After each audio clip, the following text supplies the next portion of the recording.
बिस्मिल्लाहिर्रहमानिर्रहीम। अस्सलाम वालेकुम वरहमतुल्लाहि वबरकातुहू। आज हम बात करेंगे गुर्दे के हवाले से।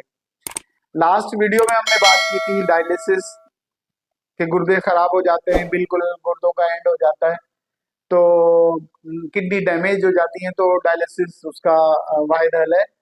और आज हम बात करेंगे कि ये गुर्दे खराब होते क्यों हैं। तो जल्दी जल्दी मैं आपको बता दूं, सब सब सबसे जो मेन वजह है आजकल वो है दर्द की दवाइयां, एनसिड्स।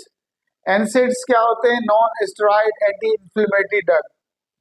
ये दवाइयां गुर्दे को खराब करती हैं। ब्लड प्रेशर हाई होना, शुगर होना, पानी का कम पीना, गुर्दे में पथरी होना, यूरिनरी ट्रैक्ट इंफेक्शन, ये सारी चीजें गुर्दे को खराब करती हैं। और ये मेन वजूहत हैं गुर्दे को खराब करने की। इस पे डिटेल से अब हम बात करते हैं। सबसे पहले मैं आपसे रिक्वेस्ट करूंगा, अगर आपने मेरा चैनल सब्सक्राइब नहीं किया तो प्लीज आप सब्सक्राइब कर लें और उसका बेल आइकॉन को भी प्रेस कर दें ताकि आपको नोटिफिकेशन मिलता रहे और जो भी हम नई वीडियो डालते हैं मेडिकल के टॉपिक से तो आपको मिलती रहे। और इसको लाइक कर दें और दोस्तों के साथ, अपने रिश्तेदारों के साथ, जिससे भी आप मोहब्बत करते हैं, आपको लगता है कि इसकी केयर करनी चाहिए, वैसे तो सबकी करनी चाहिए, तो उसको आप व्हाट्सएप पे शेयर कर दें, जिसमें बड़े बड़े ग्रुप्स हैं, शेयर कर दें।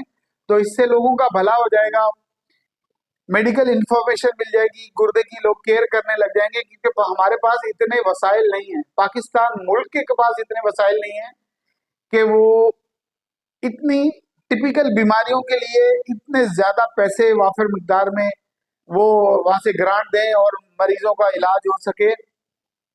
क्योंकि इस वक्त तकरीबन तकरीबन 25 मिलियन, तकरीबन 2.5 करोड़ बनता है, 25 मिलियन गुर्दे के मरीज हैं, जिसमें से तकरीबन 22 से 25 हजार हर साल गुर्दे के मरीज दुनिया से रुखसत हो जाते हैं और उनके गुर्दे बिल्कुल डैमेज हो जाते हैं।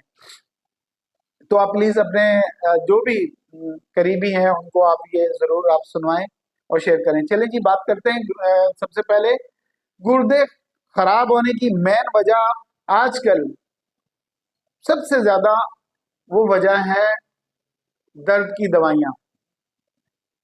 कुछ लोग इतनी बेतहाशा दर्द की दवाइयां खाते हैं। भाई, अगर आपको घुटने में दर्द है, हड्डी में दर्द है, दांत में दर्द है, जिस्म की किसी भी जगह पे आपको दर्द है, तो आप वो ट्रेस करवाएं, डॉक्टर के पास जाएं और आप वो इन्वेस्टिगेट करवाएं। हो सकता है वो आपको यूरिक एसिड की वजह से हो, रेमाटाइड आर्थराइटिस की वजह से हो, या कोई और भी वजह हो सकती है। कई वजूहत हो सकती है जिसकी वजह से आपका ये दर्द हो सकता है। तो आप सिर्फ दवाइयां खाते रहेंगे।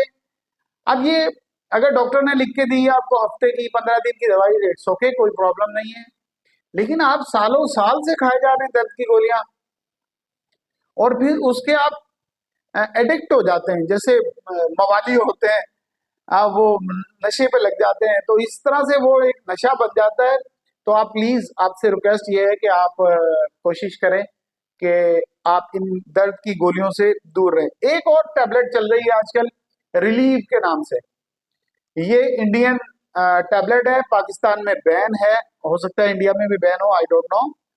लेकिन वो इस कदर खाई जा रही है यहाँ मेडिकल स्टोर्स पे तो नहीं मिलती है, लेकिन परचून की दुकानों पे इधर इधर वो अल्लाह जाने कहाँ से लोग लेकर आते हैं, मेडिसिन मार्केट में तो नजर नहीं आती है हमें। तो उसके अंदर क्या है? उसके अंदर एनसिड बिल्कुल 4 तरह की दवाइयां भरी, उसके अंदर डाइक्लोफेनिक सोडियम भी है, मोन्स्टान भी है, ब्रोफीन भी है, पैरासीटामोल भी है, ये सारी 4 दवाइयां उसके अंदर हैं। तो वो रिलीफ टैबलेट बहुत नुकसानदेह है। आपने कभी खा ली तो इट्स ओके लेकिन रूटीन में लोग खा रहे हैं। अब पता चलता है 6-6 महीने से खा रहे हैं, 2-2 साल से। भाई, जब भी दर्द होता है डॉक्टर साहब हम तो ये रिलीफ खा लेते हैं और ठीक हो जाते हैं।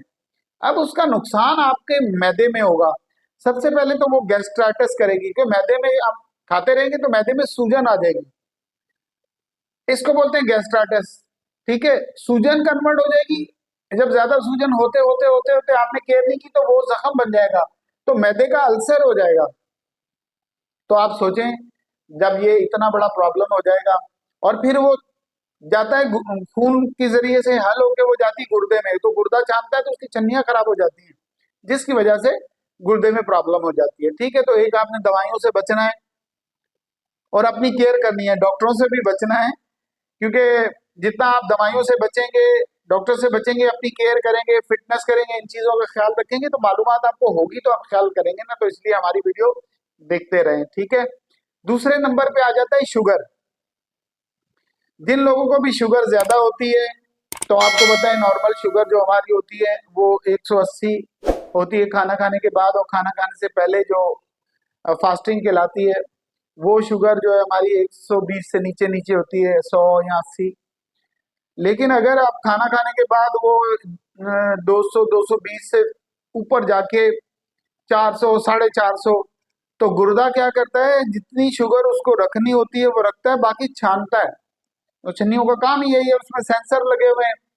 वो केमिकल जो भी हमारे बॉडी को नुकसान देते हैं, फालतू होते हैं, वो फासिद मादे निकाल देता है, फासिद केमिकल निकालता है गुर्दा। तो वो निकालते निकालते निकालते, और आपको पता ही नहीं है गुर्दे के अलाम शुगर की अलामत का आपको पता ही नहीं है, आप कभी टेस्ट नहीं करवाते। ये टेस्ट कब होता है, जब पेशेंट हॉस्पिटल में जाता है सर्जरी के लिए, रूटीन टेस्ट होते हैं, सर्जन करवाते हैं जीए फिटनेस के लिए, फिर पता चलता है ओ तो शुगर है। बोलते हैं हमने तो कभी शुगर ही नहीं चेक कराई, बल्कि एक लफ्ज ये बोलते हैं, नहीं मुझे तो कभी शुगर हुई ही नहीं, कभी ऐसा हुआ ही नहीं, मेरे तो जख्म भी ठीक हो जाते हैं, मुझे तो कट लगा था ठीक हो गया, मैं तो गिरा था ठीक हो गया, तो ये हम लोग करवाते नहीं है। तो शुगर टेस्ट करवाना चाहिए, तमाम तमाम ही रूटीन के टेस्ट कराने चाहिए। तो इसकी वजह से ये प्रॉब्लम्स आ जाते हैं और कॉम्प्लिकेशन हो जाती है। ठीक है, तो शुगर की बात हो रही थी, तो शुगर जब ज्यादा होता है तो गुर्दा जैसे छानता छानता छानता है, ज्यादा छानता है वो, तो छन्नियां एक वक्त होता है थक जाती हैं, और छन्नियां आपकी खराब होने लग जाती हैं, नेफ्राइटिस हो जाता है, और ये कॉम्प्लिकेशन होकर गुर्दे फेल होने की तरफ चले जाते हैं। नंबर 3 वो है ब्लड प्रेशर हाई। आप याद रखें, लो ब्लड प्रेशर के मरीज गुर्दे के पेशेंट बहुत कम होते हैं।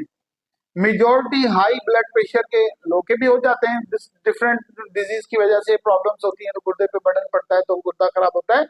लेकिन ज्यादातर बीपी हाई के पेशेंट जो होते हैं उनका गुर्दा खराब होता है। तो आपने कोशिश करनी कि आपको गुर्दे को हेल्दी रखना है, अच्छा रखना है, गुर्दा आपका खुश रहे। तो आपको अगर ब्लड प्रेशर हाई है तो उसको हम मेंटेन करें, दवाइयों की वजह से नहीं, दवाइयों के जरिए से नहीं, आप अपनी fitness, free side salt free diet ले लें, आप बिल्कुल पानी ज्यादा पिए, चिकनाई कम कर दें, और बिल्कुल डिटेल इसकी वीडियो बनाई हुई है, आप उसको देख लें कि आप शुगर कैसे कंट्रोल करें, ब्लड प्रेशर कैसे कंट्रोल करें। आप देखेंगे तो इंशाल्लाह ताला आपको फायदा होगा, दूसरों को भी फायदा होगा। तो आप अपना ब्लड प्रेशर कंट्रोल करें, और फिर भी कंट्रोल नहीं होता तो आप वॉक करें, सारी चीजें करें, फिर अपने डॉक्टर से कोई भी दवाई जो डॉक्टर देता है वो आप खाते रहें। लेकिन लॉन्ग टर्म अगर 20-20 साल 10-10 साल से अगर दवाइयां खा रही शुगर की या ब्लड प्रेशर आएगी, तो वो भी गुर्दे में असर डालती हैं। ठीक है, उसके बाद है पानी। पानी आपको 2 से 2.5 लीटर पीना चाहिए। अब तो 11 से 12 गिलास, 13 गिलास डिफरेंट है, लेकिन कम से कम भी 10 गिलास तो आपको पीना ही पीना है लाजमी। आप अपनी खुराक में आपको, और दूसरी बात, जब हम पानी पीते हैं 1-2 घूंट पिया, प्यास तो बुझ जाती है। जब भी आपको पानी पीना है तो आपने 2 गिलास पीने हैं, बिल्कुल एक साथ 2 गिलास पीने हैं। तो दिन में अगर आप 5 दफा भी पानी पीते हैं तो आप 2-2 गिलास पिएंगे तो 10-10 गिलास तो ऐसे ही हो जाएंगे आपके। तो आपने पानी ज्यादा पीना है। जब आप पानी ज्यादा पिएंगे तो गुर्दा खुश रहेगा, उसको खून के अंदर पानी वाटर ज्यादा मिलेगा, फिल्ट्रेशन उसकी बहुत अच्छी हो जाएगी, और आपका पूरा ये यूरिनरी ट्रैक बिल्कुल ये सिस्टम बिल्कुल एक्सक्रीटरी सिस्टम बेहतरीन रहेगा, फर्स्ट क्लास रहेगा। तो पानी एक तो ज्यादा पिए। सर्दियों में लोग पानी बहुत कम पीते हैं क्योंकि पानी की प्यास नहीं लगती, और दूसरा ठंडा भी होता है। एक तो सर्दियों में कम पीते हैं, फिर जब गर्मियां हो जाती हैं तो उसके अंदर पसीना बहुत ज्यादा निकलता है, और डिहाइड्रेशन होने लगती है बंदे को, नमकियात निकलते हैं, तो पानी उसमें ज्यादा पीना चाहिए। अगर आपको पसीना आ रहा है, आप धूप में काम कर रहे हैं, तो आप पानी डबल कर दें। ठीक है, उसके बाद मैं बताता हूँ कि अगर आपको यूरिनरी ट्रैक इन्फेक्शन है, बहुत सारे लोग पेशेंट आते हैं बोलते हैं मेरे को तो 4 साल से, 5 साल से, 6 महीने से पेशाब में जलन है, लेकिन ठीक हो जाती है। पानी ज्यादा पीने लगता हूँ या लगती हूँ तो ठीक हो जाती है, या मैं कुछ दवाई ले लेता हूँ या कुछ डिफरेंट, तो मैं नहीं नहीं नहीं, ऐसा नहीं है। आप यूरिन डीआर करवाएं और क्रेटिनिन अपना लाजमी कराएं, ये दो टेस्ट तो लाजमी कराते ही रहे। यूरिन यूरिन करवा लें, डीआर डिटेल रिपोर्ट, और एक आप पेशाब का टेस्ट और एक खून का टेस्ट क्रेटिनिन। इससे आपको पता चल जाता है कि गुर्दा आपका कैसा काम कर रहा है। ठीक है, अल्ट्रासाउंड से ऊपर का पता चलता है कि कैसा है, उसकी पोजीशन क्या है, और अंदर उसके जो नेफ्रॉन वगैरह है वो सारी चीजें पता चल जाती है। लेकिन वो कैसा छान रहा है, नहीं छान रहा, छन्नियां सही काम कर रही है नहीं, ये क्रेटिनिन से पता चलता है। तो आप क्रेटिनिन करवा लेंगे, यूरिन डीआर करवा लेंगे, तो इंशाल्लाह ये आपका मसला हल हो जाएगा। जब भी आपको पेशाब में जलन हो, पेशाब रुक के आ रहा है, पेशाब कम आ रहा है, या पेशाब बहुत ज्यादा आ रहा है, डिफरेंट प्रॉब्लम्स की वजह से होता है, तो आप जरूर डॉक्टर से मिलें और डॉक्टर से कंप्लीट ट्रीटमेंट करवाएं।